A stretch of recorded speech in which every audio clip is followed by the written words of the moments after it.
Hi guys, welcome back once again. And in this session, we're going to be covering the third question now in our BCS requirements engineering sample paper walkthrough. So this is the first sample paper for the requirements engineering exam, the sample paper exam that we're going through. And this is just what we're doing is we're just here to assist you with some of these questions, so to familiarize you with the questions, familiarize you with how they're asking for the particular content or what they're testing you on, and also to develop a little bit of a method, a little bit of a strategy on how to answer these questions, so that when you go into the exam, you don't just go in blind and you feel like you've never encountered this stuff before. But you rather feel like you're a little bit more prepared and you feel like you know how they're asking you for this information, which will help you to identify the answers easier and will help you to pass a little bit easier too. Okay, so this third question says, a business analyst has undergone requirements elicitation and is beginning to analyze the set of requirements. Which of the following are valid requirements analysis activities? Then we've got A to E, so we've got five additional statements here. So these are the activities that they're referring to that is, they're asking whether this is related to requirements analysis or not. And we're saying that A is checking the requirements align with the terms of reference document. B is ensuring that there are no conflicts in the set of requirements. C is using the change control process if any of the requirements need further discussion with stakeholders. D is prioritizing the requirements. And E is gaining sign-off. Okay, so then we have these four options here, of which there are three of the five selections there that we need to choose from. So we need to define which of those A to E are the correct items and then identify that from the selection here. So what I like to do always is I first like to sort of understand the context of what is being asked. So we've gone through that. Then I identify the technique and or the area of knowledge that they're asking us on. This could be a broad category or it could be a specific category. And then we slowly start putting the dots together, putting the information together, and then trying to identify what the correct answer is. So in this particular scenario here, it's very clear that they ask what they're asking us about, the instructions. So usually you have this scenario-based in a practitioner exam. You have a sort of a scenario type of question where they have some keywords in there that you can identify what the technique is or the area of knowledge. And then they have a particular statement at the bottom, which is a question, or I like to look at it like it's a set of instructions. So how are we supposed to answer this particular question? So it says here, which of the following are valid requirements analysis activities? So very clearly here, there's nothing cryptic about this. They're just asking us straightforward, which of those activities, A to E, are requirements analysis activities, valid requirements analysis activities. Okay, so very clearly we can see here that we need to select three of these five items here, and then this will reveal the correct answer here. Okay, so there's nothing more information we can get from the scenario above. It's just giving us a bit of context. It's the business analyst has done requirements elicitation, and now they're now analyzing those elicited requirements, which is a usual process in the requirements engineering process or framework. Okay, so let's have a look. Well, first of all, let's think about requirements analysis. So this is what they're testing us on here. What do we know about requirements analysis?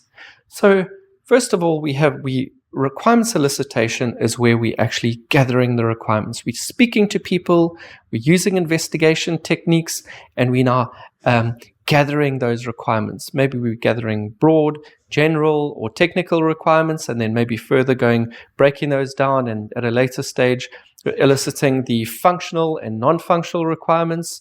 or even going through a sort of a user story session in an agile context.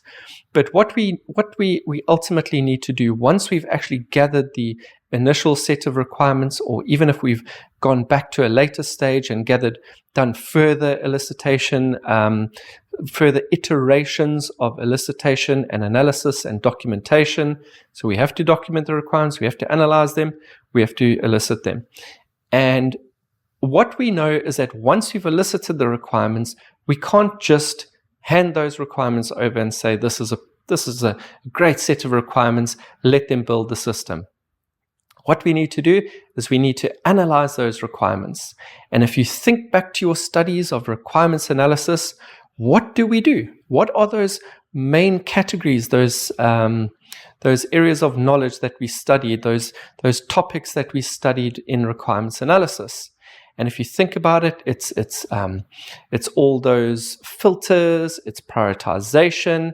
There's a various activities that we need to do during requirements analysis. But first of all, let's think of the purpose of requirements analysis. So the purpose of requirements analysis is to ensure that all requirements identified during elicitation are clear, well organized, and appropriately documented. Okay, so this then feeds into the documentation of requirements. Okay, so we need to review and analyze the elicited requirements to negotiate conflicts, remove duplication and errors, such as in those requirements filters. We need to evaluate feasibility. I mean, are these requirements feasible to be built into the system or not? We need to set priorities. We may use prioritization techniques such as Moscow prioritization. And then we also, we're carrying out those filters. We may even need to create models to better understand what these requirements are doing. Okay, so that's the analysis. It's processing the requirements after they've been elicited. So we need this clear set of unambiguous, specific requirements that the developers can use to build the system.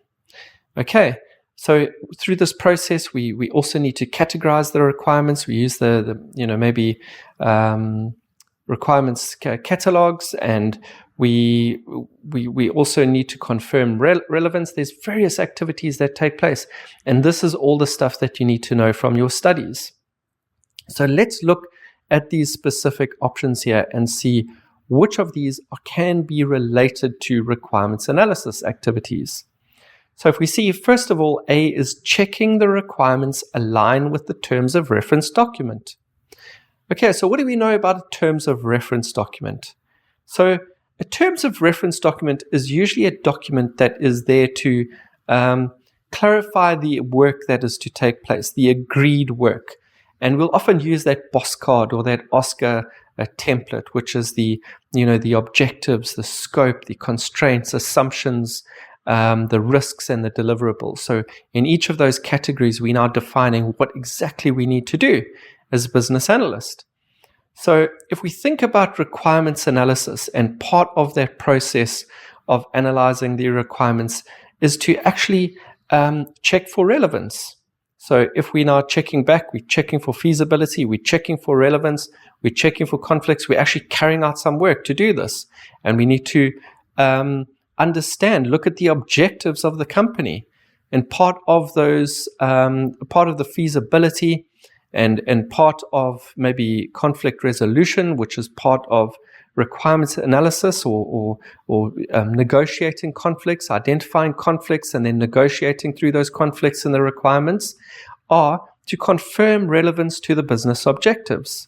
So, for example, we may have a requirement that says a particular thing, and maybe another stakeholder may say to us, you've placed this requirement over here, but it doesn't, I see there's a problem here. So now we've identified a conflict. So there's two parts of conflicts, two types of conflicts that we need to look for during requirements analysis. And that's conflicts between requirements themselves. So you'll have two conflicts, two different types of requirements that are conflicting. Maybe one is stating that the system should do some particular thing, and the other requirement is telling it to do some other type of thing which doesn't quite work between those requirements. And in that case, we need to negotiate. We need to go back to those sources, those people that we elicited the requirements from, and try and identify or get people that are involved in this and identify where the problem is and whether one of these requirements can be thrown out or do they need to be changed, so that when the developers receive that document, they know exactly what to do and they're not confused about what the system should do, or we end up building something that is irrelevant.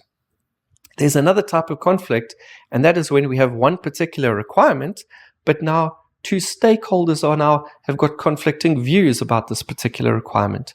Maybe one person is saying that this requirement can be built into the system or should be built into the system, but another stakeholder is saying, no, it can't, or it shouldn't be built into the system.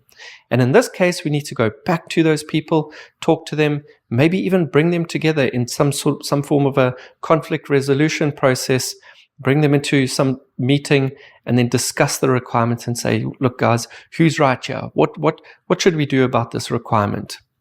Okay, so part of that negotiation and that resolution is about confirming relevance to the business objectives. Maybe one of the requirements themselves are not aligned to the business objectives. Maybe there's a particular stakeholder, maybe at a more bottom level, maybe a team leader or some project stakeholder that has said that the system needs to do this. And then you speak to an executive and they've are more thinking along the lines of a strategic level. They're thinking of what the business needs to do and what the system needs to do to align with the business objectives and the business strategy. And they now need to understand that if this particular feature of the system is not aligned to the objectives, then why is the organization even building it into the system? Let's say that the system needed to maybe send out maybe welcome, or maybe they needed to send out, maybe the system was maybe an e-commerce website, and one of the features of the system of this e-commerce website that was being built was to send out an email to these particular users to ask them to buy another product. So maybe one of the earlier stakeholders had said, yeah, let's send an email out to the customers to do this. But the business objectives, on the other hand, maybe would be to only sell a single product to the customer, and then rather use more of a service type of organization, a service delivery to service that product to the customer, and not focus on maybe selling another product to that particular customer. So there may be that conflict between the business objectives there. And in terms of the business objectives, an easier way of maybe going back to the business objectives would have been to have defined the terms of reference. And in the terms of reference, we may have had the particular objectives in there too. So within the BOSS card or the Oscar, we have that objectives category there, the objectives for the project, maybe the objectives for the business.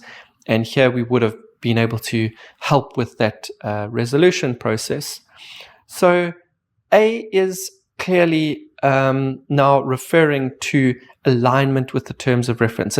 If you think of it in the context, you're eliciting the requirements and now you're analyzing the requirements, you may want to go back to the terms of reference, maybe to even look at what type of work is required from you to carry out this analysis. Or we may even need to identify the objectives or maybe some constraints or the scope of the work to really ascertain what do we really need to do with this set of requirements that we're building here. So A is definitely one of the options. So if we look at our answers here, A, B, C, and D, A is in selection A is in selection B, but it's not in C and D. So we can already eliminate C and D. We now need to define or decide between A and B, which is the correct answer. But let's go through all of these other statements here about requirements analysis and see if they are aligned to requirements analysis activities. So we see here it says B says that ensuring that there are no conflicts in the set of requirements. And as you should know, as part of requirements analysis, there is conflict resolution. There's about identifying conflicts and about negotiating through those conflicts, as in what we've discussed we've actually just discussed in terms of uncovering conflicts, identifying them, negotiating through them, so that we have this clear set of requirements that are not unambiguous and are not conflicting. And it is one of the requirements filters is for us to remove conflicts from the requirements. So that's one of the filters that we'll actually apply while we're actually taking the set of requirements and actually going through them. We'll use all those filters to define this clear set of requirements. And one of those filters is to remove conflicts. So B is also correct. It is something that we'll do in requirements analysis activities. Now C says, using the change control process if any of the requirements need further discussion with stakeholders.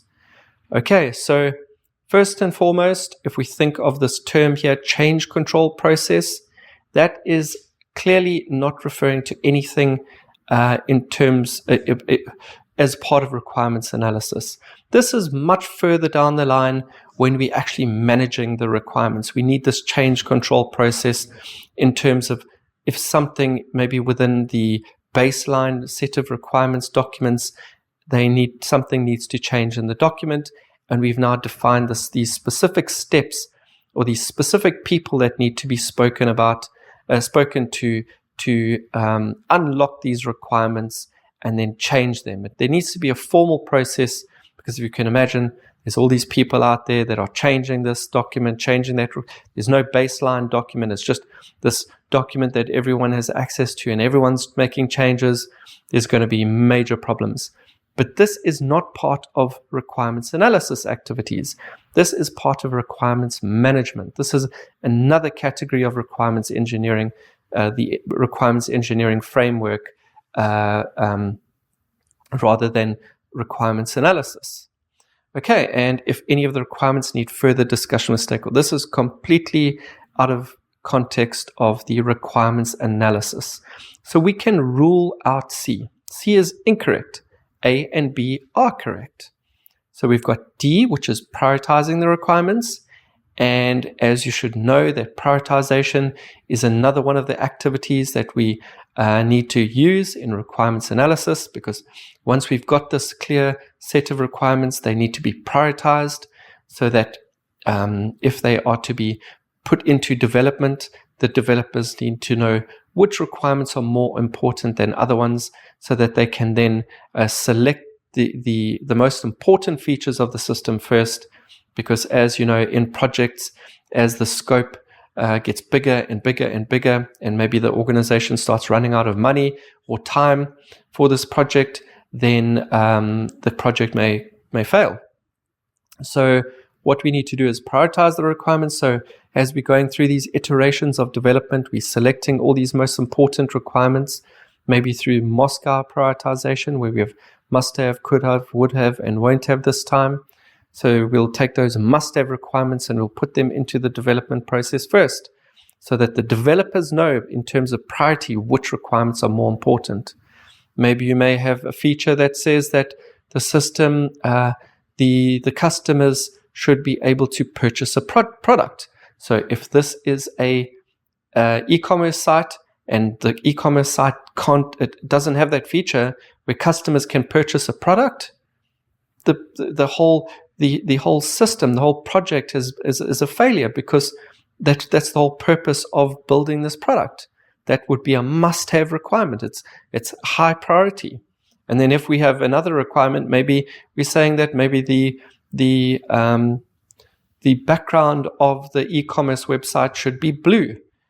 This is a requirement that is not as important as the customers actually carrying out that functionality and purchasing a product. So if you think about further down the line, something happens where the project gets stopped, maybe because they haven't prioritized those requirements and the developers haven't built that sales functionality into the system, then it would mean, but they've rather made the look of the system blue, then it would mean that the system would be a failure, that this e-commerce website would be a failure. So in terms of analysis, we do all of our filters, we do all our requirements analysis work, but we then also need to prioritize the requirements so the developers know which items, which features of the system should go into development first. And this is also a major part of agile development too. So they'll take those initial requirements from the user story backlog, and they need to know which requirements are most important so that they can actually carry out those time boxes, those small iterations of development. So it's much more, it's even more important in the agile context to prioritize requirements. But now we can see there that D is also, from what we've been discussing, D is also one of the analysis activities, and you should know this from your studies. So we've got A, B, and D. And already we can see in selection A is A, B, and D only. So A is the correct answer. But if we look at E, let's just cover E of these statements here. It says gaining sign-off. So this is maybe something, maybe from some authority. Someone needs to sign off on the requirements. It may be some sort of a requirement owner, or it may even be the project sponsor. So you've produced this document, or you've even elicited some requirements and you've analyzed these requirements. There's that part of requirements engineering, which is requirements validation. And in this case, you may need to go to these authorities, whoever has this final say about the requirement, and they will then validate that requirement. They'll sign it off and they'll say, okay, this is a good requirement. You've done a good job here. This is something that we need to build into the system.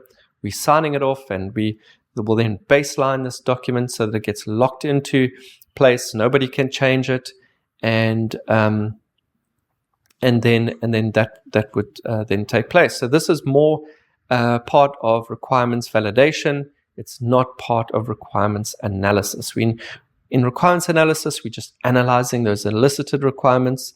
In documentation, we're just documenting those requirements. We're putting them in their various documents, and we're documenting them clearly and effectively. And then validation is confirming the requirements from those, validating those requirements, going back to those final stakeholders and confirming that they are really the requirements to actually go into the system. This would be at more of a sign-off type of category.